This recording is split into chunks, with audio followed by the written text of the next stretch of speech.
Hi everyone, it's Psaila here. Welcome to Ordinary People Doing Extraordinary Things. And today I'm with Mindset Coach in the real estate space, Xavier. Welcome, Jet. Thank you for being here. G'day, mate. How are you? Good, thank you. So, Jet, can you just tell me a little bit about you and a little bit about your history and where you came from and what sort of led you to do the work that you're doing now? Okay, so in a snapshot, I'm basically a former heroin addicted street kid who now works with multi-million-dollar companies in the real estate space, wow, helping them become better at what they do and helping them grow. So, from a dysfunctional family, life on the streets in King's Cross, involved in armed robberies and ending up in prison and nearly dying, and I changed from that to the present day where I'm, like I said, helping multi-million-dollar companies.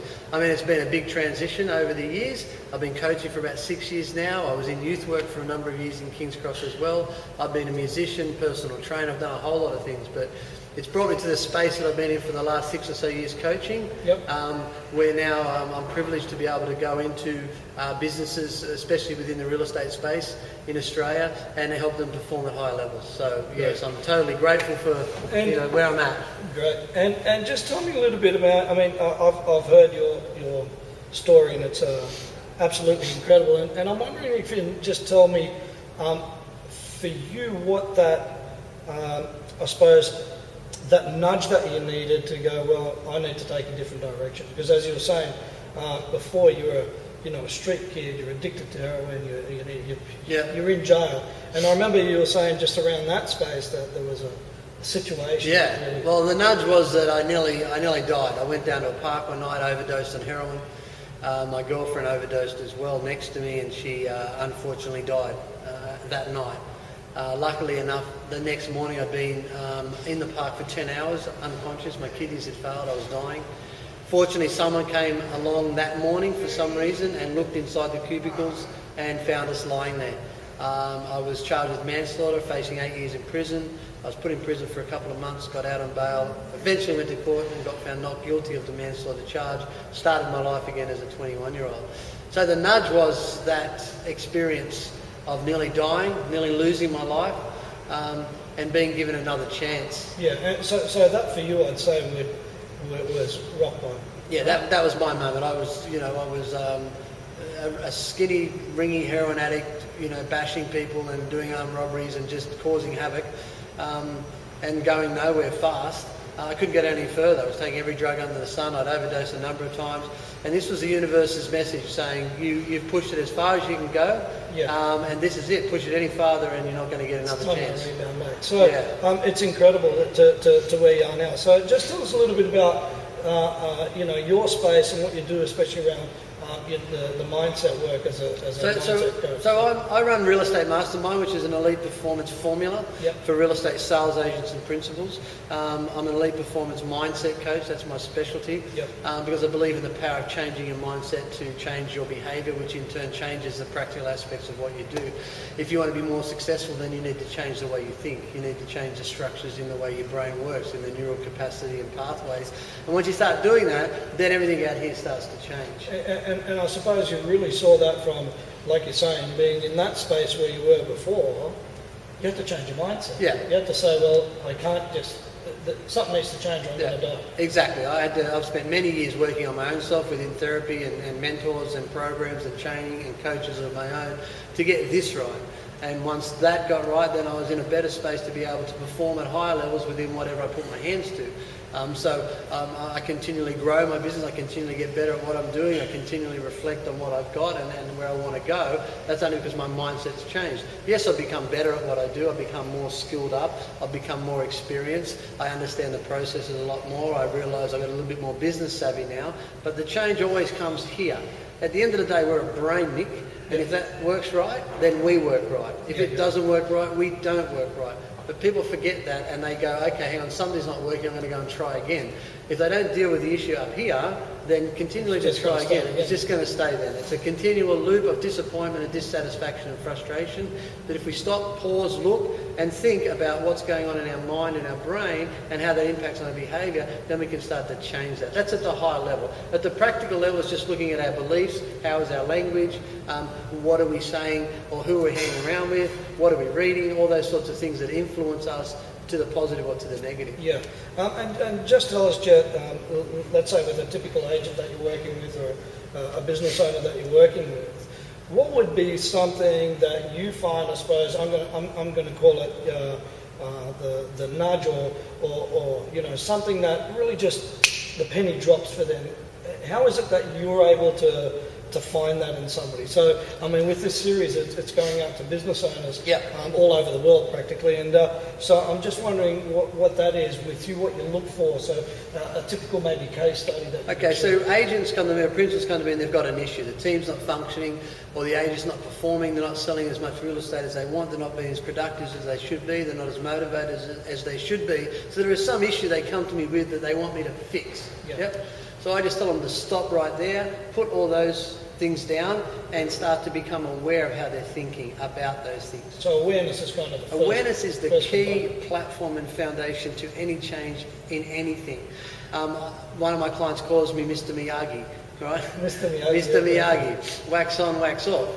Because when we started, he was in a business that he wasn't happy with. He was with a brand. He wasn't functioning. He wasn't successful. So we took him out of that brand. We got him to think differently about the brands. We got him to think differently about money. We got him to think differently about listing and selling. And I bought him a bonsai, right? Yeah.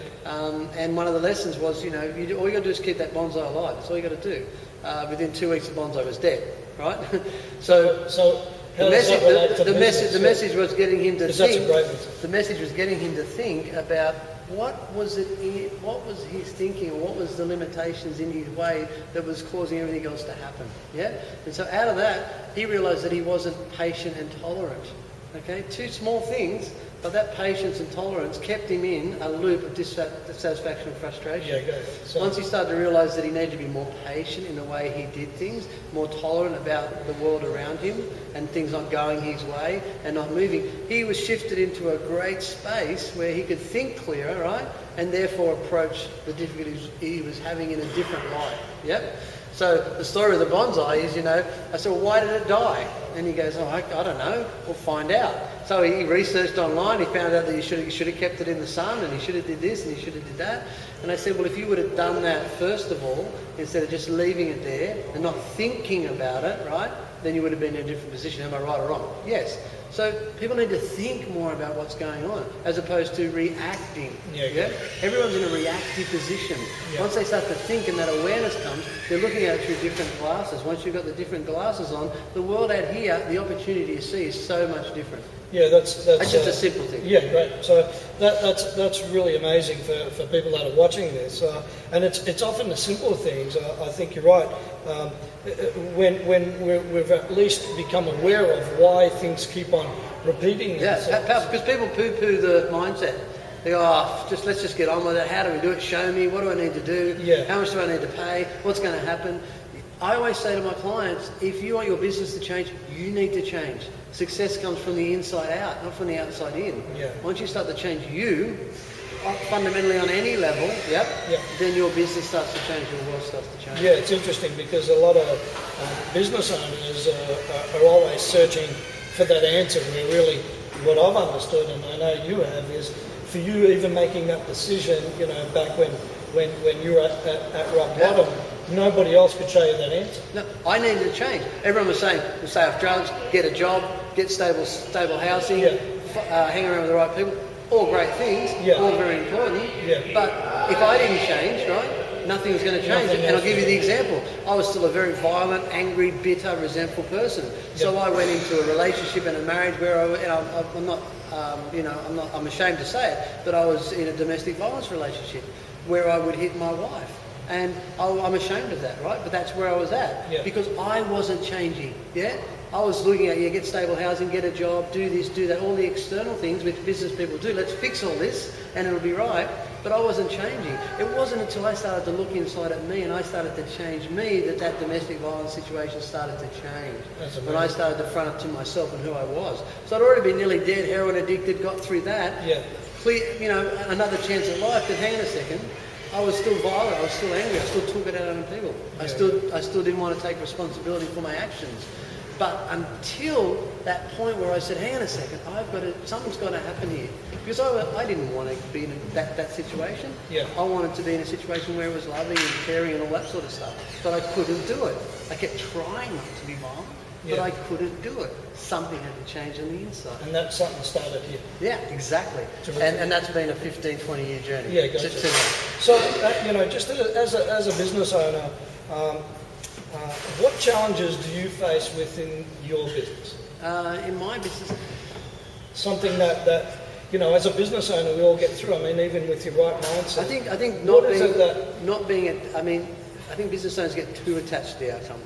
Okay, we prefer to be attached to the outcome, but I think they get too attached to the outcome. So when it's not happening like that, we're consistently disappointed. Yeah, gotcha. So the first challenge I have is letting go. It's not being attached to that outcome. Because let's face it, we want it to happen. We want it to happen quick. Yeah. We want to be successful. Yeah. And that's a challenge for me. I've got to detach from it. I've got to get perspective. I've got to start looking at it from a different angle, and then make sure I'm following the strategy towards the outcome. Yeah. So it's like I was speaking to one of the big franchise owners in real estate, and he said, have long-term dreams, short-term objectives. Yeah, that's great. Long-term dreams. Long-term dreams, short-term objectives. So you're focusing on the short-term objectives and you're not getting caught up in, am I getting there? Is it going to happen? What am I doing? That's your short-term objectives. Bang them out, yeah? And those things that you've just banged out are in to the long-term dream. Yeah, terrific. As opposed to just continually focusing on the outcome. That's something that I consistently... So it's interesting for the viewers, somebody like Jet that's got an incredible level of energy and a wealth of knowledge that you can't get out of a book. It's completely experiential. He also has challenges like every other business owner has challenges. And in today's market, like you're saying, we look at a lot of stuff online where they're promising things in 24 hours and you're going to make millions online and all the rest of stuff, where in actual fact, it's understanding that it's step after step in order for you to get there. But it's about really getting the small steps in place to do it. That's right. So, and I'm wondering if you can just, what would be one or two really good tips for the audience from the work that you do that would help them ultimately in their business and watching this series? Two things. First thing is know where you're going. If you don't know where you're going and where you want to go, forget about it. Yep. You have to have a clear direction about what you want to achieve out of what you're doing. Yeah? What does it look like? What does it smell like? What does it taste like? Who's involved? Where is it? Get really into that clarity around that. Yeah. And then obviously reverse engineer back that. From that, short objectives. The second thing is get happy. Yep. All the research now is that happy people lead more successful lives. It's simple. Yeah. There's a book out called The Happiness Advantage. I think it's called, and it just goes through the current research about happiness and the impact that it's having on business. If you've got a team of people and you want it to perform at higher levels, get them happy.